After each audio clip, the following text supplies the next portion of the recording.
Assalamualaikum warahmatullahi wabarakatuh. Waalaikumsalam warahmatullahi wabarakatuh. Bismillah, alhamdulillah, assalatu wassalamu ala rasulillah, la hawla wa la quwata illa billah, amma ba'dah. Saudara-saudaraku sebangsa setanah air yang saya cintai, saya banggakan, ketemu lagi dengan saya, Agus Mar dari lereng Gunung Selamat di Banyumas, Jawa Tengah. Bersama saya ada beliau Pang Nasab Palsu, alumni Yaman. Assalamualaikum Ustaz. Waalaikumsalam warahmatullahi wabarakatuh. Alhamdulillah khair. Alhamdulillah bikhair. Kabar baik ya Ustaz? Sehat-sehat alhamdulillah. Alhamdulillah. Terima kasih Pang Nasab, jauh-jauh dari seberang sana sampai ke tanah Banyumas, Jawa Tengah. Perjalanan muter-muter ya, dari Cirebon, dari Jakarta. Alhamdulillah pada malam hari ini sampai di Banyumas. Selain KB Nusantara, ini ada banyak sekali YouTuber. Ada dari Giam Saudara, Jagat Mataram, Pejuang Dunia Akhirat, Kaki Gubes, terus satu lagi Jagat Lupitu, dan Cablaka ya, Blaka Suta Calakan, dan yang lain. Sekali lagi alhamdulillah, terima kasih Bang Nasab atas kehormatannya panjenengan bisa hadir di Banyumas. Tentu sebagaimana jagat medsos pasti sudah tahu dengan nama Bang Nasab yang mengikuti polemik Nasab dan polemik klan Pahlawi Yaman di tanah air, dan juga di Yaman juga ramai ya, saya dengar-dengar. Oke, baik. Sebelum saya mengajukan beberapa pertanyaan yang mungkin juga dinantikan atau ditanyakan oleh netizen, oleh banyak orang. Bang Nasab di Yaman berapa tahun? Hampir 2 tahun lebih lah. Oke, sekitar itu. Dalam rangka belajar ya? Belajar. Kuliah di sana? Ya. Oke. Perlu disebutin nggak kampus tadi? Nggak usah. Nggak usah. Oke. Bang Nasab, kita semua tahu di tanah air isu Nasab, isu Pahlawi, polemik Pahlawi yang berawal dari polemik Nasab. Polemiknya kan berkembang kan? Tidak hanya persoalan Nasab, tapi persoalan sejarah, persoalan DNA dan lain sebagainya. Itu sudah 2 tahun lebih di tanah air, dan sampai hari ini belum kelar di Indonesia, tanah air belum selesai. Dan kita semua menyimpulkan bahwa polemik ini berbahaya kalau tidak segera diselesaikan. Oke, sebelum saya masuk pada pertanyaan-pertanyaan inti, mungkin Bang Nasab bisa sedikit menceritakan tentang polemik ini di Yaman seperti apa? Apakah seramai di Indonesia atau tidak? Oke. Bismillahirrahmanirrahim. Alhamdulillah wassalatu wassalamu ala asrafil anbiya'i wal mursalin nabiyina Muhammad wa ala alihi wa ashabihi ajmain, amma ba'd. Memang di Yaman itu adalah negara tempat asalnya Habib-Habib yang ada di Indonesia. Yes. Akan tetapi apakah di Yaman seramai di Indonesia? Jawabannya adalah tidak seperti di Indonesia. Memang ramai, hanya beberapa segelintir orang, yaitu dari ahli sejarahnya saja, yang coba-coba untuk melihat-lihat lagi tentang Pahlawi ini, karena mereka juga ingin membantu teman-teman di Indonesia. Terus yang kedua, karena memang di Yaman itu Pahlawi tidak seagresif dawernya seperti di Indonesia, makanya permasalahan membicarakan nama mereka juga tidak terlalu ramai seperti di Indonesia. Kalau di Indonesia kan memang ramai sekali dawernya, terus bikin masalah, kuburan palsu, terus juga merubah sejarah orang, mengklaim leluhur orang. Makanya menjadi masalah, makanya di Indonesia ramai sebesar ini. Itu yang saya pahami, Gus. Begitu ya. Jadi tidak seramai, semasyhur, seterkenal, seheboh di Indonesia, di Yaman ya. Berarti di sana Pahlawi Yaman bukan sebagai sebuah klan kelompok yang istimewa mungkin? Enggak. Bukan. Bukan. Mungkin bisa digambarkan. Jadi di Yaman itu teman-teman, yang saya pahami selama ini berdiri sama tinggi, duduk sama rendah di sana itu. Karena sangat banyak kabilah di Yaman itu yang lebih terhormat daripada Ba'alawi itu sendiri. Yang lebih terpandang. Di antaranya kan yang terpandang di Yaman itu kan seperti kabilah Al-Kathiri yang pecahannya bin Tholib dan yang lainnya itu kan memang kabilah perang, kabilah yang memang disegani di Hadramaut itu sendiri ya. Ya. Jadi tidak benar kalau ada yang mengatakan di Yaman itu mereka itu sangat muktabar, sohro, terkenal, seperti yang ada di Indonesia. Oke. Seperti itu. Oke, Dad. Kemudian saya mencatat beberapa pertanyaan ini. Oke, selain secara umum tadi dijelaskan oleh Bang Nasab tidak semasyhur sebagaimana di Indonesia. Salah satu tokoh yang sering diagung-agungkan oleh Ba'alawi Yaman di Indonesia itu adalah yang namanya Faqih Al-Muqaddam. Ini menurut Ustadz bagaimana? Apakah di sana juga suhroh wal istiwadoh kayak di Indonesia? Jadi gini ya teman-teman, Gus, saya itu memang beberapa minggu saya fokus tentang tokoh yang bernama Faqih Al-Muqaddam ini. Banyak sekali tempat-tempat daerah yang saya datangi, seperti Aden, Mukalla, Dole, terus juga Taiz. Saya datang-datangi kota Hadramaut ini yang menurut saya adalah kota yang besar. Apalagi Aden sekarang kan jadi ibu kotanya Janub.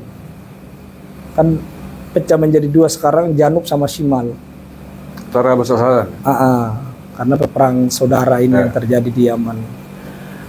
Terus yang kedua, bahwasanya beberapa kali saya tanya orang-orang Yaman tentang Faqih Al-Muqaddam, itu tidak ada yang kenal. Ya karena sudah banyak ya di lab, di video waktu di TikTok kan saya lab. Saya tanya langsung kepada orang-orang Yaman di daerah-daerah yang besar ya. Yaman Selatan apa Yaman Utara? Yaman Selatan. Tidak ada yang kenal Faqih Muqaddam? Tidak ada yang kenal. Serius itu? Serius. Padahal di sini kan begitu diagungkan itu. Iya. Seperti ya semua orang tahu lah.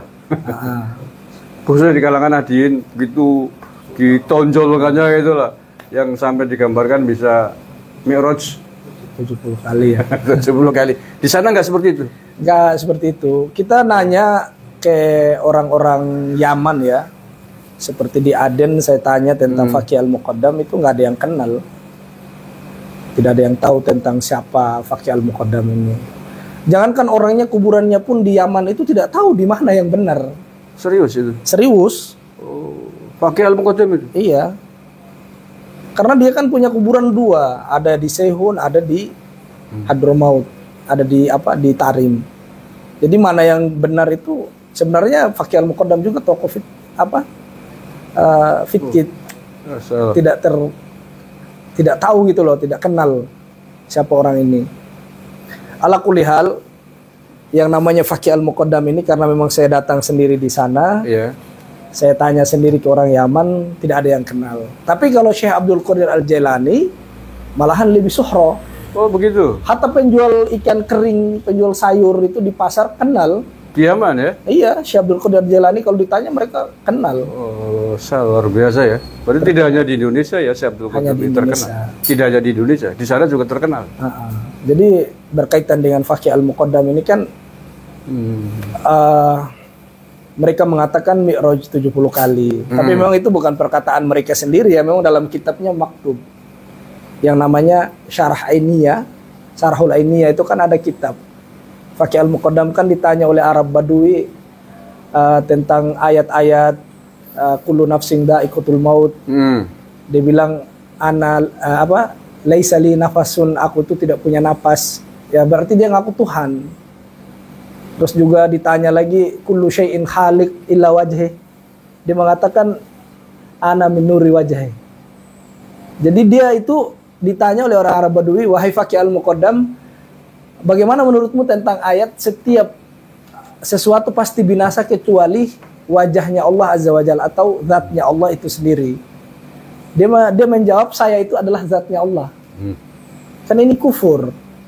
Tapi yang saya lebih lucunya lagi, mereka bantah di akhir-akhir ini, mereka mengatakan itu kan perkataannya orang yang fana atau istilahnya majdub, hilang akal lah. Ya. Tapi kita ketahui sendiri akidah tasawuf ini kita harus garis bawahi. Akidah tasawuf tidak dibenarkan orang yang majdub dijadikan referensi dalam berurusan syariat. Itu yang pertama. Yep. Kenapa saya mengatakan itu? Ulama-ulama tasawuf itu sepakat bahwasanya kenapa orang majdub itu tulisannya tidak usah dipakai, perkataannya juga tidak usah dipakai. Ya. Apa nanti suruh kita lempar diri ke atas gunung, kamu masuk surga kita mau ikut? Kan nggak mungkin. Ya. Makanya kalau saya lihat orang yang mengatakan saya adalah orang tasawuf paling tasawuf, di mana ketasawufan Anda nggak paham terhadap akidah tasawuf yang sebenarnya. Malahan orang majdub yang disepakati oleh orang tasawuf, mereka memakai jadikan dalil. Gitu loh. Ya. Padahal mereka sendiri melanggar dari akidah itu. Oke. Itu yang pertama. Terus yang kedua, mereka juga mengatakan ada yang namanya seperti siapa Al-Hallaj, Ya. terus Syekh Siti Zainar. Siti Zainar. Kan mereka kan katanya mereka itu juga kan berkaromah, orang yang ini asal bicara apa segala macam, itu beda. Al-Hallaj kita tahu sendiri. Ya. Mereka ditahdir, diperingati.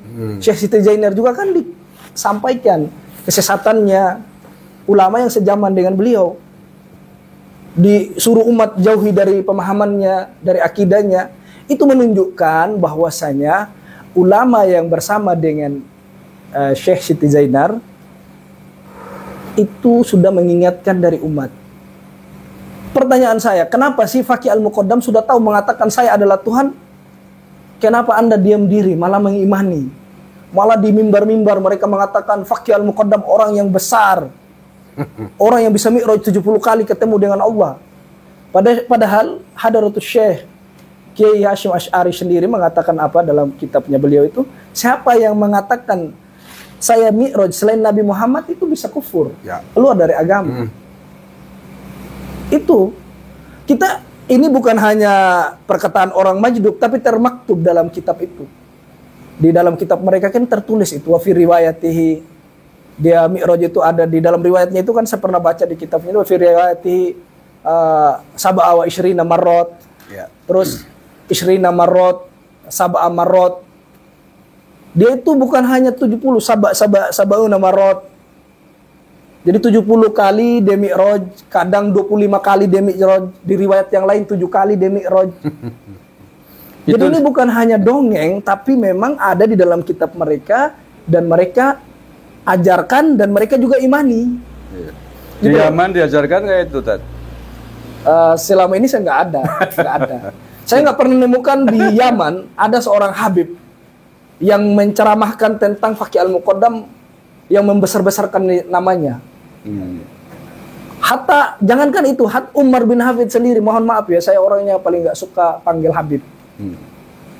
Umar bin Hafid sendiri tidak pernah saya dapati satu kaul dia membesarkan Faqih Al-Muqaddam. Kira-kira kenapa itu di sana tidak pernah disebut-sebut di sini? Ya karena orang Yaman paham. Oke. Nanti malah dicatat. Iya dia viral ya? Kan pasti apa ini orang nggak jelas masa bisa mi'raj. Kalau di sana di Yaman beda dengan di Indonesia. Kalau di Yaman itu sebodoh-bodohnya orang pasti punya hafalan Quran. Ima 2 juz, ima 3 juz dan 5 juz. Yang kami pahami begitu. Oke. Kemudian pertanyaan berikutnya, Bang Nasab. Salah satu klaim mereka mengklaim menjadi zuriyah Nabi Muhammad SAW adalah dari jalur Ahmad bin Isa, Ibu Ubaidillah itu kan. Dan ini sering kita perdebatkan di tanah air. Pahlawi menyebut bahwa Ahmad bin Isa dikuburkan di Yaman.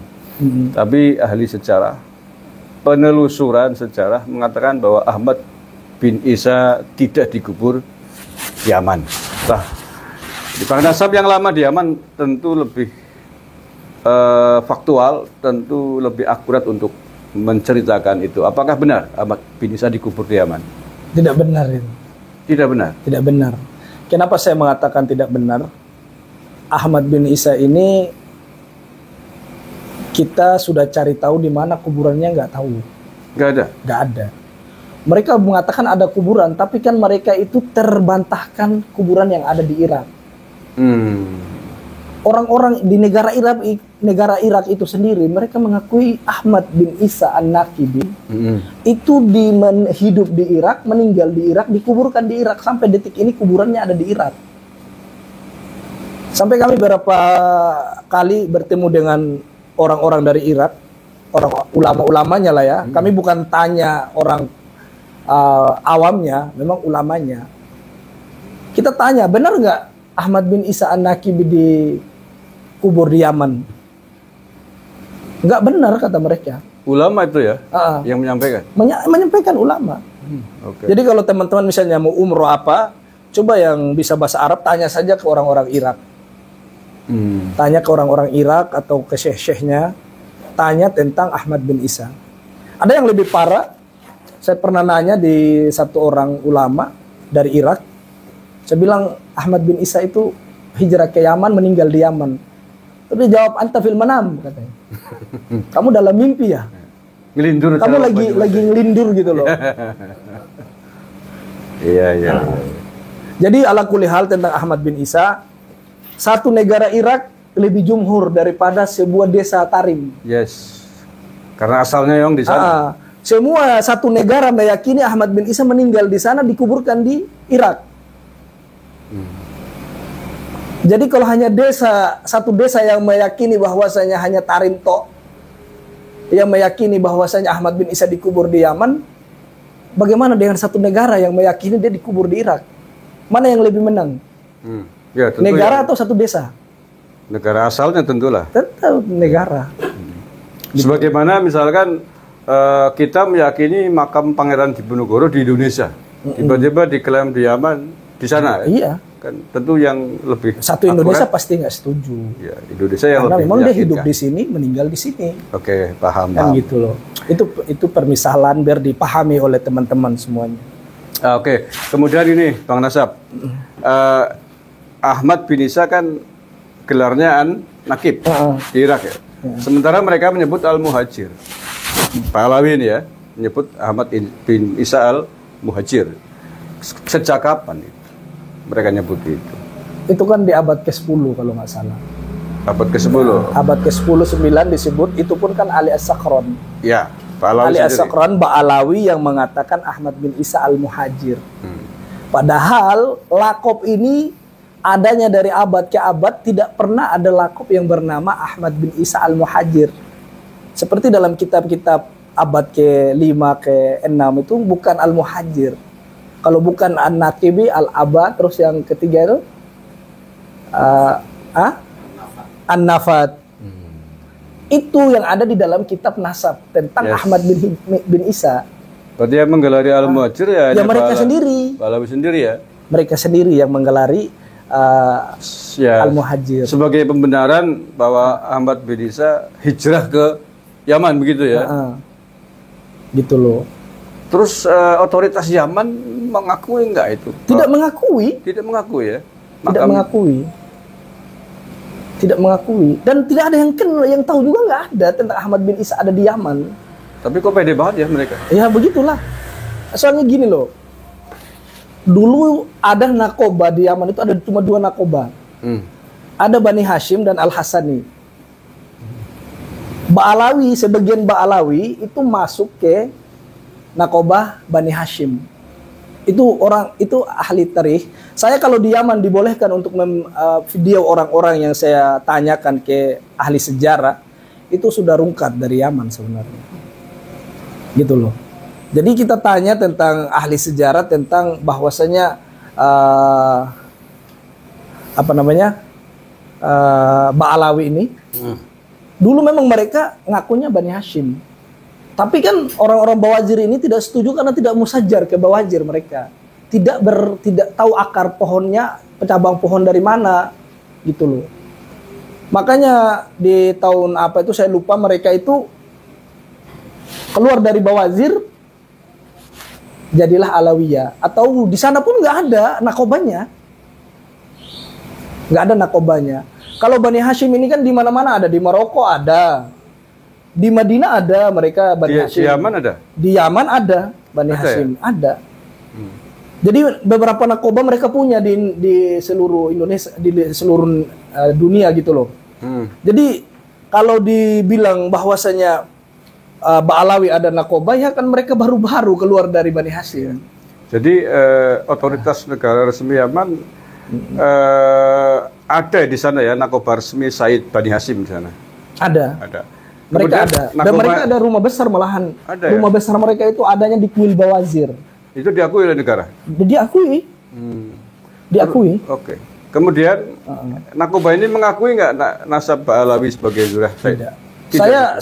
Saya datang ke Kuil Bawazir, itu rumah besarnya Bawazir yang ada di, kalau kita jalan ke Mukalla itu lurus terus ke arah Sihir. Kalau dari Mukalla kita belok kiri ke Kuil Bawazir. Itu saya pernah masuk ke situ karena saya juga punya teman orang Bawazir. Kita nanya tentang nasab Ba'alawi ini. Tentang Alawiyah atau Robito Alawiyah memang ada nggak nakoba seperti ini? Mereka bilang nggak kenal. Tapi kalau kenal hanya Al-Atos, Al-Jupri, mereka hanya kenal begitu aja. Nama pam seseorang. Tapi tidak diakui sebagai famnya Bani Hashim ya? Tidak.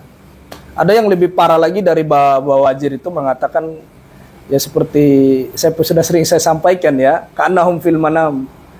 Jadi mereka itu seperti dalam mimpi ngaku-ngaku durian Nabi. Tapi apakah di sana tidak ada sanksi hukum? Ya karena memang negara Yaman ini kan tidak ada negara yang tidak ada pemerintah yang sah sampai detik ini. Karena itu konflik ya? Konflik. Negara Yaman ini tidak ada pemerintah yang sah. Baik selatan maupun utara ya? Maupun utara. Masih di atas ambang-ambang pemerintahnya.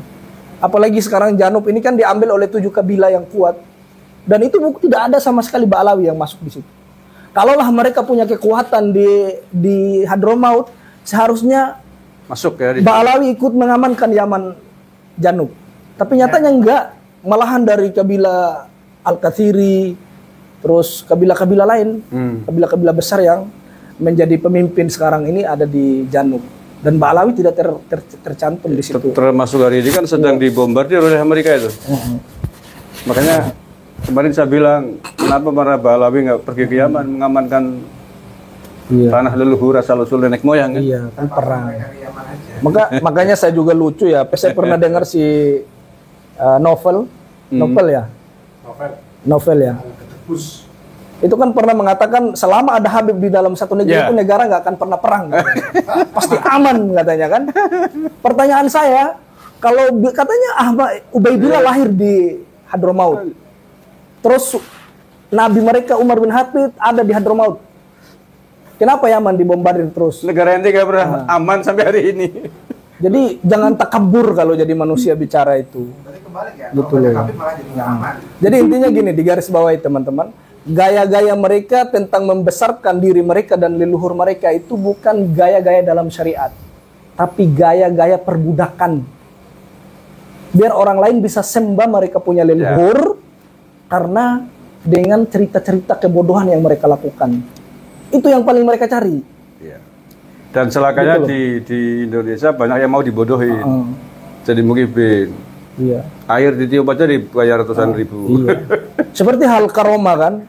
Hal karoma itu teman-teman, kalau kita kembalikan ke dalam hukum syariat, orang Allah Azza wa Jalla memberikan karoma kepada wali seperti Ashabul Kahfi itu kan orang soleh. 300 tahun mereka tidur di dalam gua. Tapi Allah tidak sebutkan nama-nama mereka.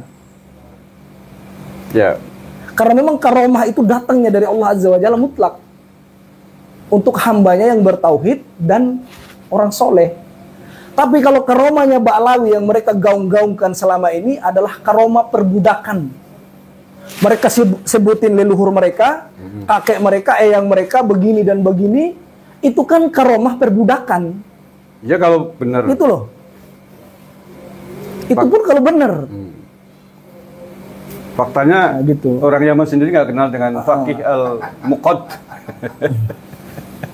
Kan begitu. Oke deh, terima kasih Pak Nasab. Kemudian pertanyaan berikut tentang salah satu dalam polemik ini kan tentang makam Nabi Hud.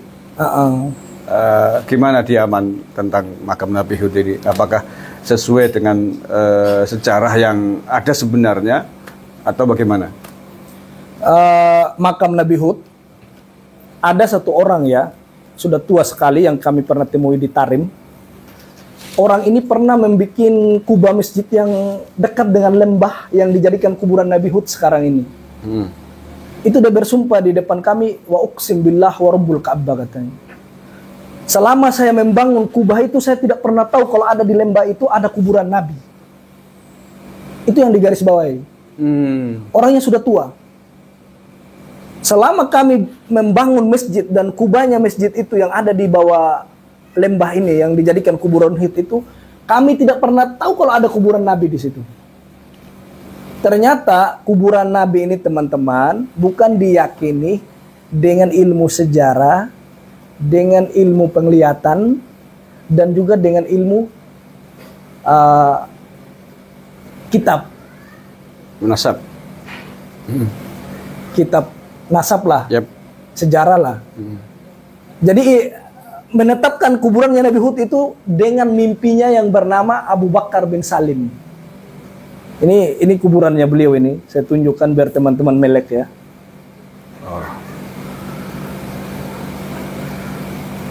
Ini saya datang di Tarim, saya tunjukkan ke teman-teman lab. Ini.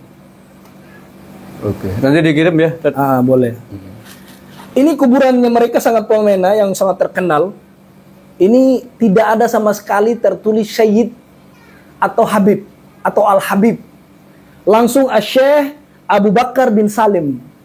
Karena di Yaman itu menulis suatu kuburan Syekh atau Al-Habib itu aib. Aib. Hatta Bawazir yang jelas nakobanya adalah Bani Hashim, keturunannya Abbas radhiyallahu anhu, mereka meninggal nggak dipanggil Syed kok.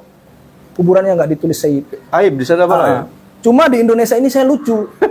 Kuburan asli palsunya semua Al-Habib. Al-Habib. Itu kenapa di sana dianggap aib? Karena kan memalukan. Mereka kan sejak kapan ngaku durian Nabi? Oke. Sejak kapan? Artinya kalau mereka pakai gelar Habib di sana, orang sana udah tahu semua gitu ya? Makanya orang Yaman, saya wawancari orang Yaman itu, mereka itu bukan orang benar, itu mereka orang Syiah. Mereka itu keturunan Fatimiyah yang pernah dihancurkan oleh siapa dulu? Abdul Qadir. Berkuasanya Utsmaniyah itu, setelah Utsmaniyah. Ya dinasti Fatimiyah itu. Dinasti Fatimiyah yang ngaku-ngaku durian Nabi itu. Terbawalah sampai di Yaman. Gitu loh. Di Yaman sendiri ngaku Habib malah malu. Malu. Karena tahu boroknya mereka. Iya. Indonesia kalau disembah-sembah, dicium kakinya, lengup. Makanya ini teman-teman, seperti contohnya ini ya. Contohnya di kuburan ini, di Jambal ini. Ini kan saya datangi di kuburan leluhur mereka. Ini semua kuburan, ini saya baca tulisan nggak ada Al-Habib atau Syed. Yang begini banyak kuburan. Dan yang lebih lucunya lagi, kalau nggak ada orang Indonesia dengan orang Malaysia atau negara-negara lain, sepi aja kuburannya. Makanya kalau ada orang-orang yang datang umroh itu ya, lewat Tarim, yang perempuan campur dengan laki-laki apa itu, orang Yaman itu kadang bilang begini sama kita, malakum ya akhi katanya. Ada apa dengan, malah kayak ada Indonesia. Ada apa sih dengan orang Indonesia ini katanya. Jadi kita dilihat itu kayak orang yang aneh, yang lucu gitu loh. Kita datang jauh-jauh dari Indonesia berziarah ke leluhur mereka, ke kuburan sana, itu orang Yaman sendiri tuh, ada apa sih dengan kalian ini gitu loh. Jadi itu sebenarnya saya malu kan, karena mendengar sendiri omongan mereka gitu. Heran gak ya? Heran. Kata mereka yang lebih utama itu kakek kalian, orang tua kalian, ibu kalian, nenek kalian, ziarahi. Ngapain ke sini gitu loh. Apalagi makam-makam itu makam palsu kan? Iya. Yang tidak apalagi jelas. belum jelas apa mereka durian Nabi apa enggak.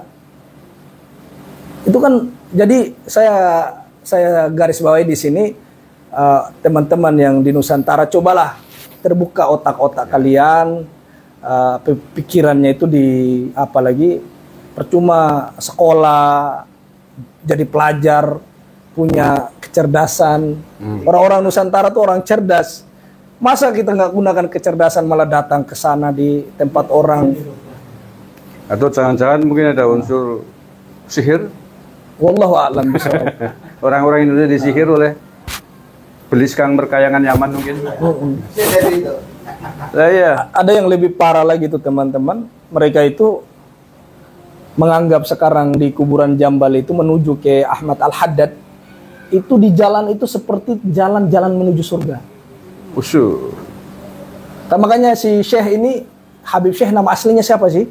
Saya paling nggak suka panggil mereka Habib itu. Dul Qadir. Dul Qadir. Dul Qadir ya.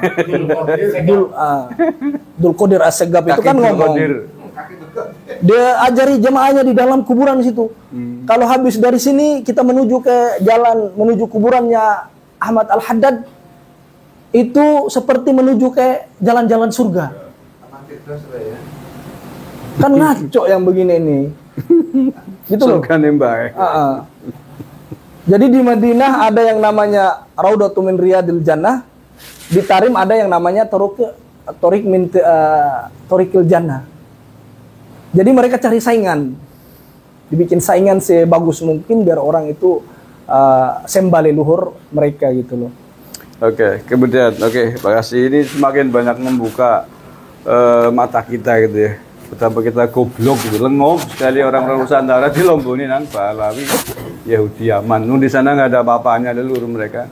Pantas kalau orang Yaman asli kemudian terheran-heran ngapain orang Indonesia pada nangis-nangis ya di Yaman. Beliau saksi mata. Akurat sekali apa yang beliau ceritakan. Oke, kemudian pertanyaan berikutnya, Bang Nasab. Di antara yang rame juga tentang fenomena katanya di Yaman, di Tarim sana ada tawaf gitu. Jadi Mij'in Balawi kan? Gimana itu fakta sebenarnya? Memang tawaf ini seperti kayak tawaf Ka'bah. Ada tempat mulainya dan ada tempat mengakhirnya. Itu Balawi yang mempromotori. Itu tulis saja judulnya di YouTube, tawaf di Tarim. Keluar itu. Ini kelompok Balawi itu kan? Balawi. Ada yang begitu? Ada. Ada di sana lagi yang lebih parahnya itu, yang saya lihat, yang saya tahu itu ada bekas minumannya Nabi gelas.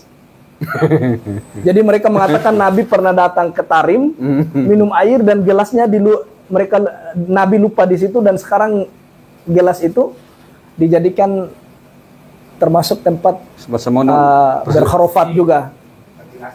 Fenomena ya. Yang jadi pertanyaan saya, kalau memang Nabi pernah datang ke Yaman, kenapa Uwais Al-Qarni nggak jadi sahabat? Ya, kan asal Yaman ya. Uwais Al-Qarni kan pengen ketemu Nabi, tapi dia harus urusin ibunya. Ya. Makanya Nabi SAW memerintahkan Umar, nanti kalau ada seorang laki-laki datang dari Yaman, namanya Uwais Al-Qarni, disebutkan ciri-cirinya, minta doa sama dia. Sampai di Mekah, Umar pun tanya, mana kabilah dari Yaman, apakah ada yang bernama Uwais Al-Qarni dari kalian, segala macam lah. Ala kulli hal, di sini yang saya paling jadikan poin adalah bahwasanya kalau memang Nabi pernah datang minum air di Tarim, kenapa orang-orang yang seperti Uwais Al-Qarni tidak jadi sahabat, malah jadi tabi'in sampai detik ini. Uwais Al-Qarni bukan Balawi kan? Bukan. Nah, jangan-jangan lama-lama diklaim seperti Balawi. Gitu loh. Jadi terbantahkan, dan kami juga lihat sendiri apa yang mereka lakukan. Dan di Tarim itu lengkap teman-teman. Ada tiang masjid yang bisa bicara, ada tembok kehamilan, kuburan kehamilan. Ini ada kuburannya nih, saya tunjukin teman-teman. Kuburannya siapa itu? Ini kuburannya Habib juga, Balawi.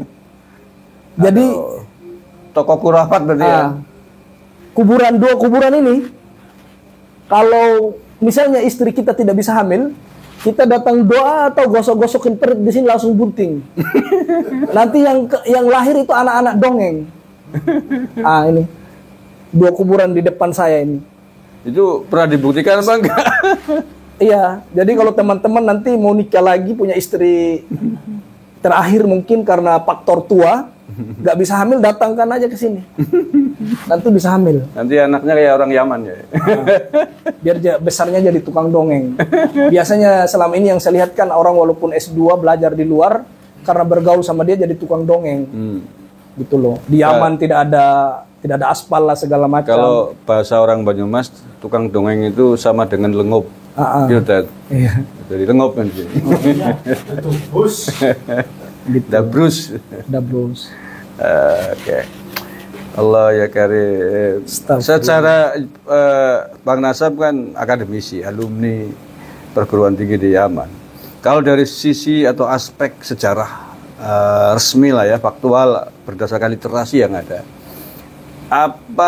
ada nggak sih, ada jejak sejarah nggak sih bahwa Nabi pernah ke Yaman? Ditemukan? Tidak pernah. Tidak ada. Tidak pernah.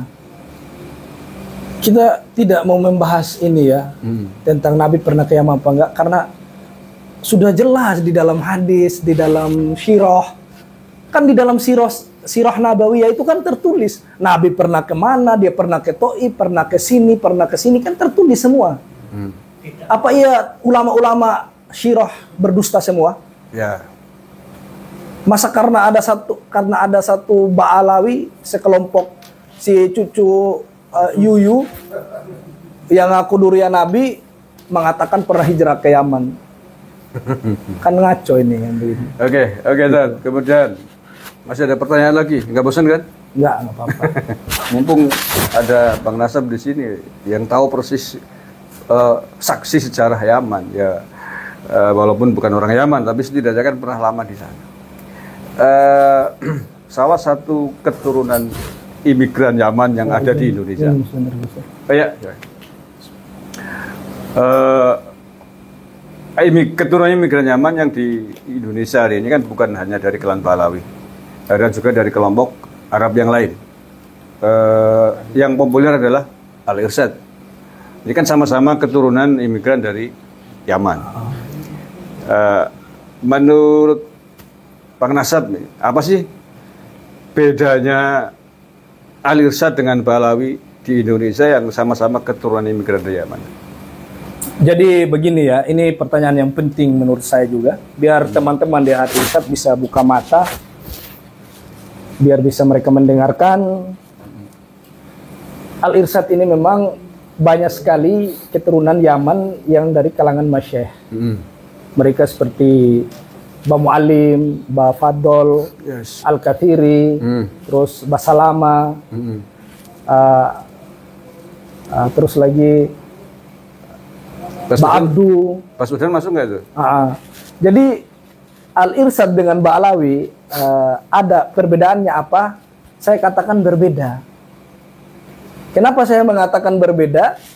Orang Al-Irsyad, orang masyayikh dari Al-Irsyad ini adalah keturunan Yaman asli. Muwatton. Al-Irsyad itu? Mereka Muwatton asli di Yaman. Keturunan bangsa Yaman asli ya? Oke. Di dalam itu kan ada yang namanya Muwatton, ada yang namanya pendatang. Pendatang. Kalau di sama sini, juga di Indonesia ada pribumi. WNI, ada WNA kan? Ya. Begitu.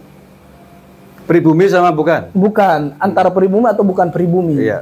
Itu bukan aib, itu sudah biasa. Di negeri Yaman, di negeri Arab pun ada Muwatton, ada pendatang. Jadi kalau kita mengatakan kalian pendatang harus diakui, memang kalian pendatang gitu loh. Cuma perbedaannya Al-Irsyad dengan Ba Alawi, kalau Al-Irsyad Muwattonnya Yaman. Kalau Ba Alawi ini di Yaman pun mereka orang pendatang yang dari Irak. Ada yang dari Iran, dari Irak. Mereka pendatang di Yaman. Makanya dengan kabilah Al-Kathiri itu mengatakan, mana uslub kalian, dari mana kalian asli? Mereka nggak berani, uslub kami asli Yaman. Orang Ba Alawi tidak akan pernah berani mengatakan asli nenek moyang kami dari Yaman. Di sana ya? Iya. Hatta di Indonesia, saya beberapa bertemu dengan Al-Irsyad, ngomong memang kalian asli Yaman. Tapi di sini kan sering ngomong. Jadi di sini yang kita bisa garis bawahi teman-teman, Yaman itu tidak ada sangkut pautnya sama sekali dengan Ba Alawi. Ba'alawi sendiri di Yaman itu pendatang. Oh, Gitu loh. itu imigran juga di sana Imigran ya? juga. Jadi ini penyampaian pribadi dari saya. Coba kita lebih legowo. Kalau misalnya ada orang Yaman yang salah, jangan sampai, atau Ba'alawi yang salah, jangan sampai kita menghukumi orang Yaman Secara umum ya? secara umum. Oke. Dimanapun Yaman itu teman-teman adalah negara yang Nabi Sallallahu Alaihi Wasallam puji. Di sana juga tempatnya sahabat kepercayaannya Nabi, seperti Udzaifah ibnul Yaman, Mu'ad ibnul Jabal. Itu orang-orang terbaiknya Nabi, Ahlus Sir. Jadi kita lebih terbuka bahwasanya Ba'alawi dengan Al-Irsyad itu adalah makhluk. Al-Irsyad ini, pokoknya Al-Irsyad ini Yes. tidak ada kaitan dengan Ba'alawi. Justru yang orisinal malah Al-Irsyad itu. Al-Irsyad original. Orisinal bangsa Yaman. Gitu loh. Nah, makanya saya sampaikan kepada teman-teman Al-Irsyad, sebelum ke depan ini menjadi sasaran, karena memang kita akui orang Nusantara ini sudah terlalu sabar dari kelakuannya klan Ba'alawi.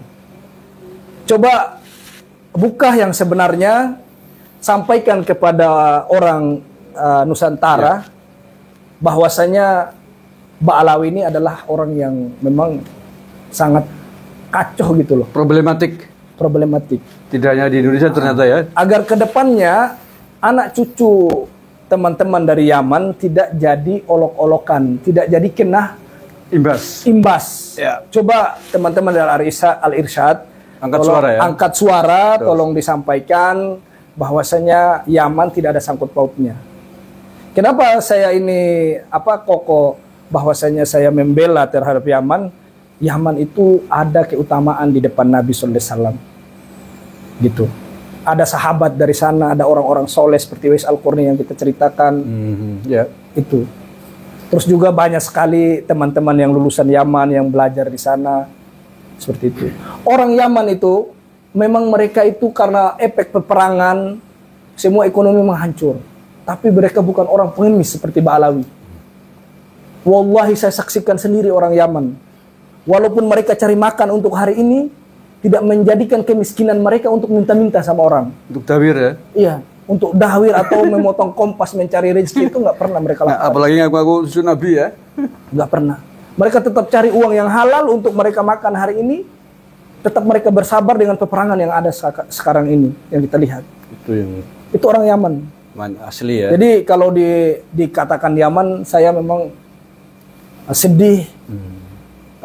Setelah saya tinggalkan Yaman itu di sepanjang jalan saya di Mekah, pas di Mekah itu nangis.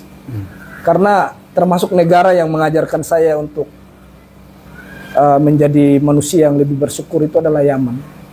Oke, dan berarti saya sepakat dengan masukan Bang Nasab ini. Semestinya orang-orang Al-Irsyad yang tadi dikatakan sebagai orisinal bangsa Yaman yang mestinya harus speak up memang, agar tidak kena imbas. Sekarang orang kan taunya bahwa ini adalah orang keturunan imigran Yaman di Indonesia kan kurang ajar semua. Ini ada satu kisah Gus, saya sebutkan tentang antara Ba'alawi dan Al-Irsyad. Ya. Dulu itu Al-Irsyad pernah bergabung dengan Ba'alawi, satu bendera.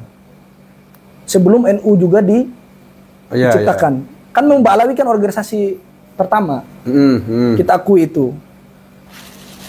Al-Irsyad dengan Ba'alawi pecahnya itu di Bondowoso. Saya tahu persis. Atau di Pasuruan atau di Bondowoso, wallahu alam. Ala kulli hal, saya pernah baca sejarahnya di dalam kitab tentang antara Ba'alawi dan Al-Irsyad. Saya lupa nama judulnya itu. Orang-orang Al-Irsyad atau yang dibilang watonnya Yaman yang datang ke Indonesia, itu mereka ikut Sumpah Pemuda, ikut dalam bagaimana memajukan Indonesia. Ketika diminta untuk bersama-sama dari Ba'alawi, kata orang Ba'alawi apa? Kayak orang Irsyad, kasta kita lebih tinggi. Dengan klaim Zuriyah Nabi kan? Jadi Al-Irsyad itu pecahnya gara-gara masalah dulu di musola itu. Musola di Bondowoso itu, Al-Irsyad itu pernah mau diserang oleh Ba'alawi. Ini saya nggak akan cerita framing atau ngawur. Itu ada di dalam kitab tertulis. Berdarah dingin di Bondowoso. Dulu itu Ba'alawi pernah mau menyerang Al-Irsyad. di dalam masjidnya karena orang-orang Al-Irsyad. Terus ada satu komando di dalam masjid itu mengatakan nanti merayap semua ke tembok. Kan orang Ba'ala dulu kan pakai obor. Itu dalam kitab itu menceritakan pakai obor di dalam masjid itu, belum ada listrik lah ya. Jadi ketika Ba'alawi mau nyerang orang Al-Irsyad, karena ada komando di dalam masjid, nanti merayap semua ke tembok. Obornya dimatikan. Makanya ketika mereka masuk di dalam masjid, mereka itu saling berhantam dengan Ba'alawi sendiri, dengan teman sendiri. Jadi orang Al-Irsyad selamat. Itu pada saat eranya Syaikh Khatib bukan ya? Iya. Padahal itu adalah klan yang sangat merugikan Al-Irsyad.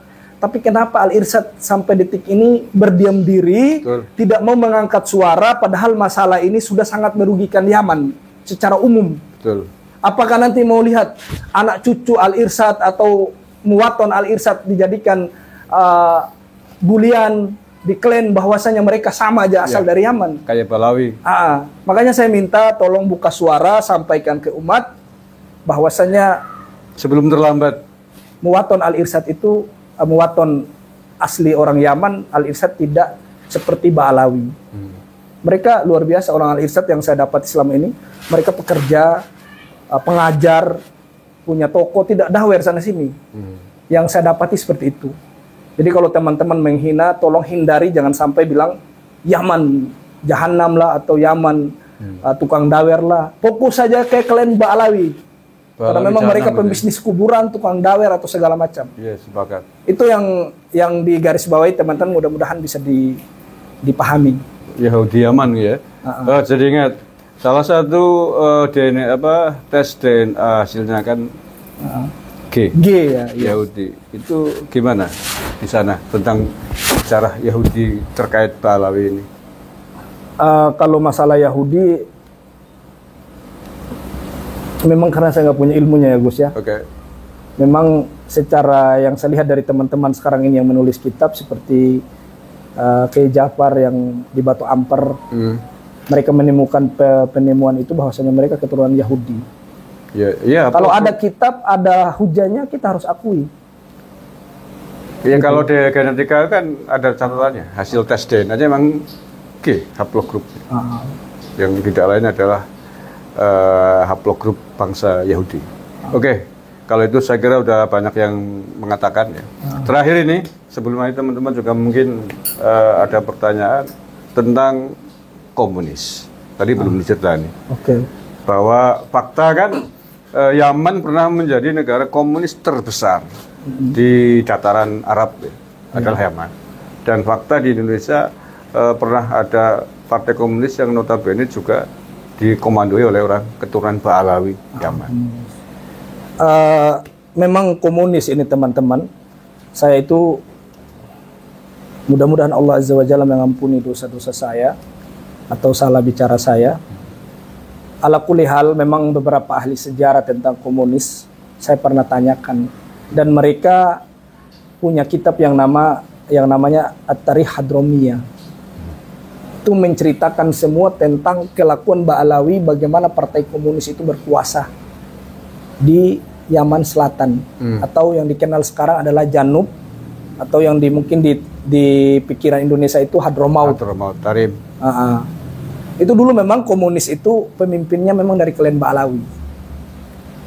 Itu presiden komunisnya namanya Ali Salim Al-Baido, wakil presidennya namanya Al-Jufri, wakil pemimpin partainya namanya Al-Attos.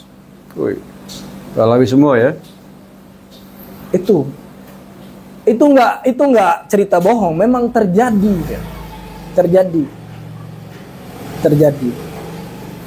Saya punya satu video mantan tentara di sana itu. Saya tanya tentang Ali Jufri. Beliau menyampaikan ke saya, dia adalah orang yang dobit besar. Ini beliau.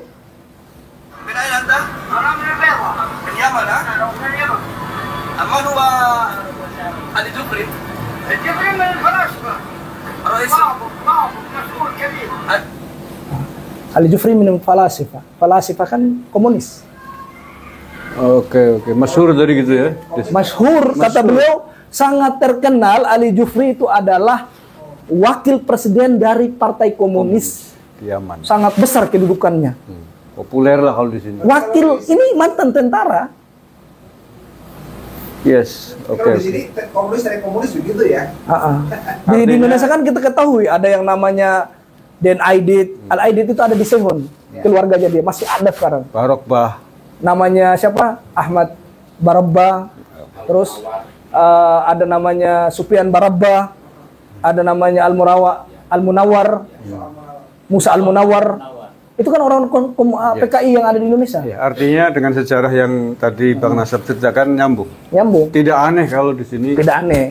menjadi pelopor-pelopor komunis. Mereka kenapa DNA Aidit mereka nggak akui? Karena mereka malu. Malu. Malu. Kalau yang kayak gitu itu nggak mau ngakuin. Tapi kalau yang sekiranya bisa DNA Aidit yang asli adalah Duria mereka tidak akui. Tapi leluhurnya orang lain mereka camplok. itu dia. Yang bukan apa-apanya diakui. Di Ponorogo katanya bin Yahya. Kata semua diingat. Leluhurnya orang diakui, leluhur mereka yang benar-benar leluhur mereka nggak akui. Itu dalam bahasa Banyumas namanya keparat. Seperti sekarang si siapa ini yang jadi pendeta di kalangan Thomas Assegaf. Kita nggak bicara agamanya ya. Ini kita fokus ke nasab. Iya. Alakum dinukum waliyadin. Intinya begitu. Yes. Kita bukan mencela agama lain. Ala kulli hal kita membahas Thomas Assegaf. Isbalawi. Ba'alawi, keturunannya saudaranya Taufik Assegaf. Pemimpin Robito Alawiyah. Satu klan, Kan satu klan. satu marga. Kenapa nggak diakui kan? Kenapa nggak diakui? Apa hanya gara-gara beda agama? Jadi banyak ulama yang nanti minta barokah, minta syafaat gitu ya. Iya. Atau mas. Gitu. Oke. Bang Nasab, terima kasih. Banyak pertanyaan sudah panjenengan jawab dan ini membongkar semua kebusukan klan Balawi di Yaman. Teman-teman ada yang mau bertanya mungkin? Saya mau bertanya ini. Silakan. Silakan. Saya kalau bisa jawab, saya jawab ya teman-teman. Ya, ini Kalau saya nggak dari- bisa jawab, mohon maaf. Dari channel Jam Saudara ini, Ted. Mohon maaf. Jadi banyak sekali ulama-ulama di Indonesia.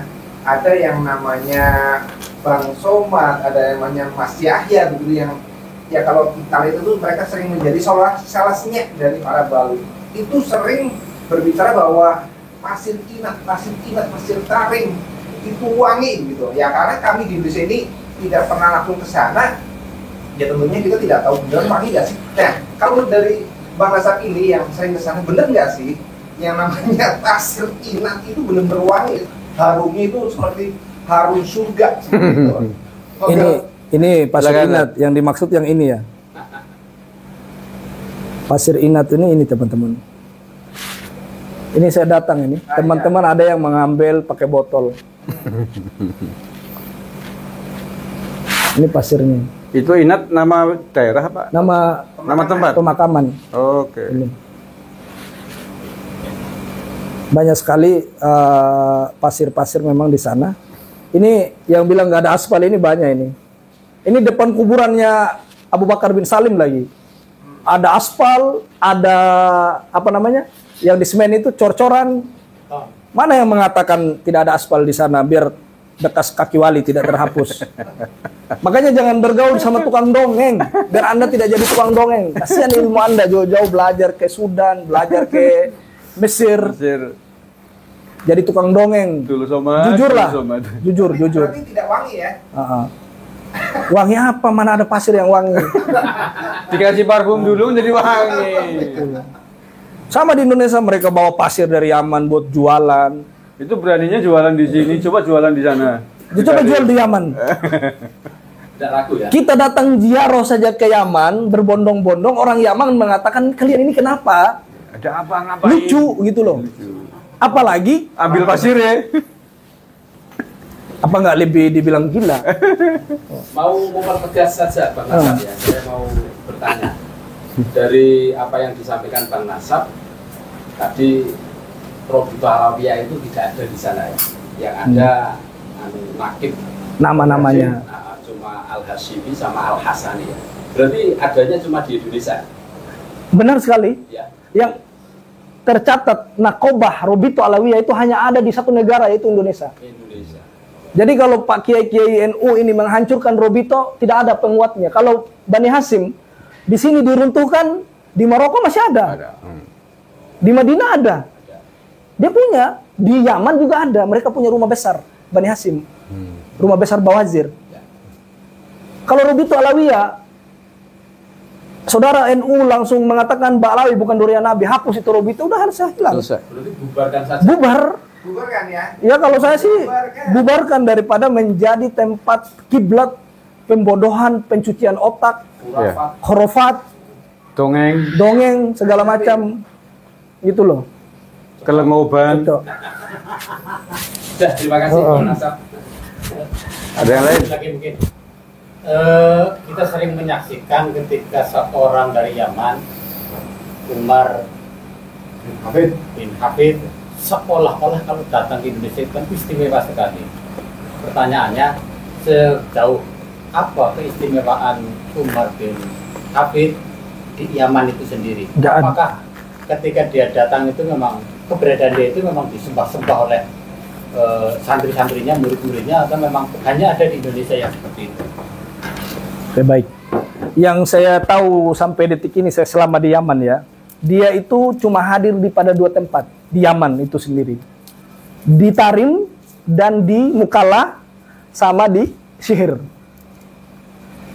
Di Sihir itu pun dekat, cuma mainnya 1 jam 2 jam kalau jalan ke sana. Adapun apakah dia harus datang ke ibu kota Aden, datang ke Taiz ngisi daurah, nggak ada. Dia datang di Sehun kemarin, kabar terbaru itu hampir meninggal, mau ditembak dia. Dia ngisi kajian di sana, hampir sampai detik ini nggak berani lagi ke sana. Di mana? Di Sehun. Sehun itu bagian mana? Sehun juga Hadramaut, dekat bandara. Kenapa itu malah mau ditembak? Kan di Ya. tempatnya sendiri. Ya, ini kalau masalah beliau saya Politik ya? nggak akan ceritain karena ini pasti nyawa melayang. Oh. Ini langsung Ceritain lah. langsung lepin ya. Enggak. Enggak. Rekaman. Nggak, Tenang nggak, aja. jangan. Ada saatnya. Jadi bikin penasaran ini. Ada apa dengan Umar Al-Hafid. Al-Bin? Ala kulli hal, Umar bin Hafid sendiri, teman-teman, Tarim itu bukan seperti yang diceritakan yang ada di Indonesia. Di Tarim itu ulama Syafi'iyah, dari orang-orang tasawuf yang masih lurus itu banyak sekali di Tarim. Dan setiap hari mereka ingatkan Umar bin Hafid, tinggalkan hal pembodohan itu.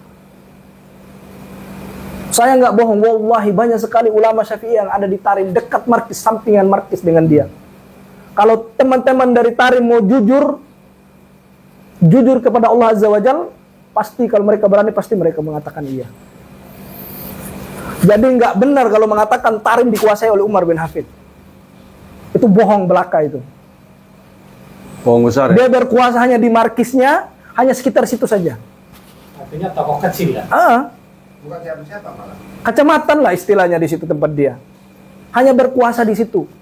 Selain keluar dari beberapa ratus meter sedikit kan juga Tarim. Itu banyak yang tidak setuju dengan beliau. Berkuasa dalam arti apa ini? Otoritas keagamaan Dalam markisnya aja. atau otoritas pemerintahan? Pondok. Oh, pondoknya, santrinya pengaruhnya aja. ya? Pengaruhnya di situ aja. Oke.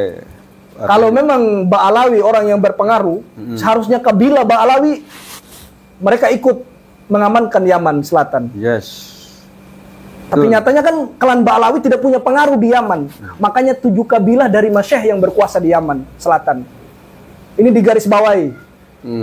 Kalau mereka punya berpengaruh, kalau sampai mereka mengatakan hidupnya Habib di suatu negara adalah amannya sebuah negara, nyatanya mereka nggak punya pengaruh kok di Yaman, mereka nggak dapat kepemimpinan di Yaman. Faktanya negara mereka Gitu loh. amburadul. Ya intinya negara Yaman diuji sama Allah, Ya. kita harus akui itu. Ya. Intinya Ba'alawi ini adalah orang yang bikin gaduh.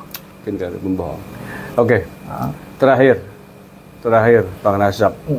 Kita kan hanya bisa berusaha seperti ini untuk membongkar kebohongan, kelengoban bangsa Ba'alawi, klan Ba'alawi Yaman. Di Indonesia sudah begitu mengakar ya. Bahkan dengan Robito Alawiyahnya itu mampu menembus dinding-dinding pemerintahan. Dengan segala pengetahuan yang Bang Nasab ketahui itu tentang Yaman, tentang klan Ba'alawi di sana, seperti yang tadi semua sudah diceritakan. Rekomendasi apa yang Bang Nasab ingin sampaikan ke pemerintah Indonesia untuk menghentikan kezaliman ini? Ini kalau saya masukkan umum ya, buat siapapun yang mendengarnya, karena memang kepemerintahan yang hakiki itu adalah masyarakat. Kekuatannya pemerintah itu adalah masyarakat. Jadi tetap fokus kepada masyarakat. Dan juga untuk yang dikasih amanah, cobalah jangan sampai Ba'alawi ini seakan-akan orang-orang yang punya kepentingan di negeri ini. Banyak sekali orang kalau lagi mendeklarasikan diri mau jadi pemimpin, datang ke pondok mereka, seakan-akan mereka lah yang bisa menggerakkan Nusantara ini. Tidak usah. Terus yang kedua, pemerintah tolong serius, betul-betul memberikan sanksi atau memberikan ketegasan yang keras tentang sejarah-sejarah yang mereka putar balik. Terus juga seperti kuburan palsu. Tolong orang-orang yang melakukan ini ditangkap, dipenjarakan. Sebelum nanti orang-orang Nusantara bergerak secara menghukumi sendiri. Karena jujur, orang Nusantara sudah terlalu sabar ratusan tahun dari Ba'alawi. Gitu. Saya mengatakan seperti ini bukan karena membenci dalam sebuah suku seseorang. Tapi saya mengatakan ini, saya sampaikan ini karena saya cinta namanya Nabi Shallallahu Alaihi Wasallam, itu yang pertama, dan negeri saya, dan juga saudara-saudara saya yang didaweri, yang dibodohi selama ini. Terus terakhir yang saya katakan kepada pemerintah, kalau Habib demo-demo lagi bilang, berangkatkan orang ke Palestina perang, suruh kumpulin semua Ba'alawi yang berapa juta di Indonesia, suruh perang semua, ikut. Kami nanti orang Nusantara ikut dari belakang. Ikut biayai. Itu baru gentleman. Mereka selama ini kan orang yang paling jago, paling perang, orang paling pahlawan di Indonesia. Kumpulin dulu Ba'alawi di Monas, berangkatkan duluan ke Palestina, ikut perang, kami orang Nusantara ikut dari belakang. Jangan kami nanti yang jadi ini, tumbal mereka. Seperti saudara kami kemarin membela si Rizik Syihab, tumbal meninggal begitu saja di pinggir jalan. Yes. Di KM 50 itu. Itu gimana, walaupun mereka punya pemikiran, tidak mungkin mereka meninggal seperti itu kalau bukan Ba'alawi yang cuci otaknya. Itu yang paling penting. Itu nyawa itu, tolong pemerintah. Itu nyawa saudara kami orang Nusantara demi membela si cucu palsu dibunuh begitu saja. Kami akui mereka menyimpang. Tapi kenapa mereka menyimpang? Karena dicuci otaknya oleh Ba'alawi. Gitu. Tolong tegaskan Habib-Habib yang suka mencuci otak-otak Ba'alawi ini agar mereka berhenti. Ditegas keras. Apakah nanti kami harus menonton lagi teman-teman kami mati terus saling hantam-menghantam meninggal gara-gara membela cucu-cucu palsu ini? Kami nggak mau itu. Gitu loh. Jadi tolong yang berwenang tegas, jangan sampai adanya Habib-Habib yang ekstrim, yang agresif di negeri ini. Kalau bisa dipenjarakan saja atau terserahlah mau diapain, jangan bikin gaduh lah. Kami tidak pernah mendapati, ya saya pribadi ini teman-teman, saya tidak pernah mendapati kiai dari Muhammadiyah atau kiai dari NU yang kumpulkan orang di Monas untuk demo pemerintah. Saya tidak pernah dapati. Demo apa saja yang ada di negeri ini yang dilakukan adalah Ba'alawi dari Rizik Syihab dan teman-temannya. Saudara-saudara kami disiramin gas air mata apa segala macam di Monas, yang mengumpulkan manusia untuk mendemo pemerintah itu adalah Ba'alawi. Apakah pemerintah mau diam saja seperti ini? Itu loh. Mana tunjukkan saya dari Kiai NU dari Jawa Timur, mau dari Barat, dari nggak ada. Yang mengumpulkan masyarakat. Ayo demo pemerintah karena sudah zalim. Atau dari organisasi Muhammadiyah mengumpulkan organisasinya untuk demo pemerintah. Nggak ada. Kalaupun ada ya kecil karena korban doktrin. Ya korban. Tapi orang-orang Ba'alawi bisa mengumpulkan orang seperti 212 mendemo pemerintah yang sudah sah. Mereka suka bikin gaduh di negeri orang. Kami nggak mau negeri kami seperti di Suriah, di Lebanon, di Yaman, Afghanistan. Betul. Mati seperti ini, nyawa ini nggak bisa begitu. Tolong pihak pemerintah, ini pesan dari saya, tolong tegasin orang-orang yang seperti itu. Kalau kan banyak usulan, pahlawi Yaman dipulangkan saja ke sana, ke Yaman, diusir. Itu kira-kira kalau diusir betul, dipulangkan, Yaman, orang Yaman asli mau nerima nggak kira-kira? Belum tentu terima. Ya nanti kan ada prosedur. Nah, kalau nggak menerima Harus bikin lagi kemana ini, bikin ini lagi kan surat-surat harus lagi.